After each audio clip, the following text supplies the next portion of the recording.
चौथा दौर जिसकी नई शक्ल सिर्फ बदल गई है, पूरे आलम इस्लाम में हुकूमत में वही लोग बैठे हैं, अदल बदल वो करवाते रहते हैं। एक ज्यादा बदनाम हो गया या हो गई, चलो इसको हटाओ, दूसरा ले आओ। कुछ दिनों के बाद उससे ज्यादा बदनाम हो जाएगी या हो जाएगा, तीसरे को ले आएंगे। इलेक्शन कराते रहो, ये इसी में मगन रहे। इलेक्शन मिंबरी कुर्सी सदारत बनाए, खूब आजादी ने फंदे, उठाकर फेंक दो बाहर गली में, नई तहजीब के अंडे हैं गंदे, ये इकबाल कह के गया है।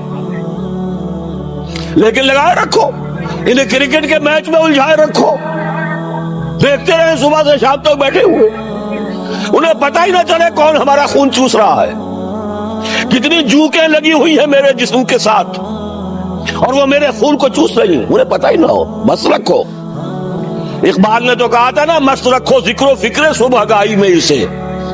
उससे कहीं ज्यादा लज्जत जो है वो अब वो मैच देखने में आ रही है। लगाओ इनको,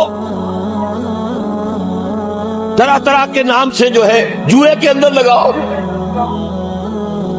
ये तमाम धंधे इसलिए हैं, ये इसमें मगन रहे हैवानों की तरह का। और ये भी नोट कर लीजिए, ये भी उनके प्रोटोकॉल्स में है, अखलाकी एतबार से इन्हें करप्ट कर दो, इन्हें तमीज ही न रहे बेटी में और बीवी में, इन्हें तमीज न रहे मर्द और औरत में। हैवान, बिल्कुल हैवान, हैवान बना दो। इंसानियत कहीं रह गई तो किसी और बगावत का अंदेशा है। औरत को बाहर निकालो घर से, उसे शमे महफिल बनाओ, उसे हथियारों, उसे इश्तिहारों का मौजू बनाओ।